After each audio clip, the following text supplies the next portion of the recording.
वो अकेले ही दौड़ते रहती, चीखते रहती, चिल्लाते रहती, मदद मांगते रहती, लेकिन उनकी मदद के लिए कोई आता ही नहीं था। ये सब कुछ वो सपने में देखा करती। कई रातें वो सो नहीं पाती थी क्योंकि उन्हें बहुत डर लगा रहता था कि जैसे ही सोऊंगी ये सब चीजें मेरे सामने आने लगी। सना खान को तो आप जानते ही होंगे कि एक्टिंग की दुनिया में बहुत सारे काम किए और बहुत सारे काम करने के बाद अचानक से उन्होंने एंटरटेनमेंट की दुनिया से अलविदा कह दिया और उसके बाद अपना मूड बना लिया, शादी वगैरह की और धार्मिक मार्ग पर निकल चुकी है। सना खान ने बहुत सारे रियलिटी शोज में भी काम किया था और रियलिटी शोज के उन्हें कई ऑफर भी मिले जब वो धर्म के मार्ग पर निकलने के लिए चल पड़ी थी, जब इबादत करने लगी थी।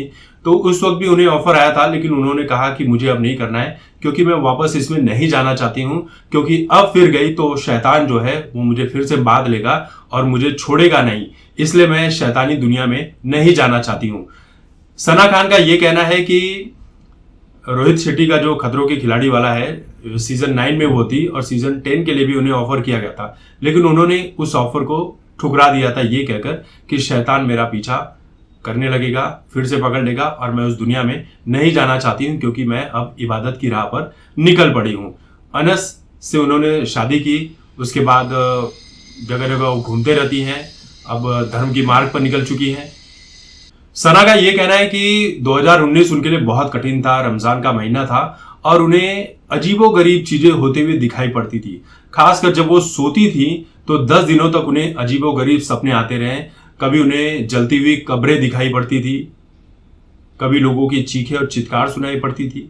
वो अकेले ही दौड़ते रहती, चीखते रहती, चिल्लाते रहती, मदद मांगते रहती, लेकिन उनकी मदद के लिए कोई आता ही नहीं था। ये सब कुछ वो सपने में देखा करती। कई रातें वो सो नहीं पाती थी क्योंकि उन्हें बहुत डर लगा रहता था कि जैसे ही सोऊंगी ये सब चीजें मेरे सामने आने लगी। इसके बाद सना कहती हैं कि मेरे अंदर कई तरह के बदलाव होने लगे, ये चीजें मैंने किसी के साथ भी शेयर नहीं की।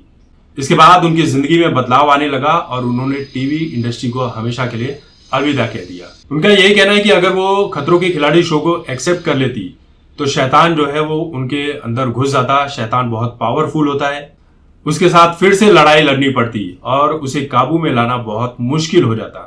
ये इंडस्ट्री ऐसी है कि आप इसमें जितना काम करेंगे आपके पास पैसा तो बहुत आएगा, लेकिन आपको शांति और सुकून कभी नहीं मिलेगा।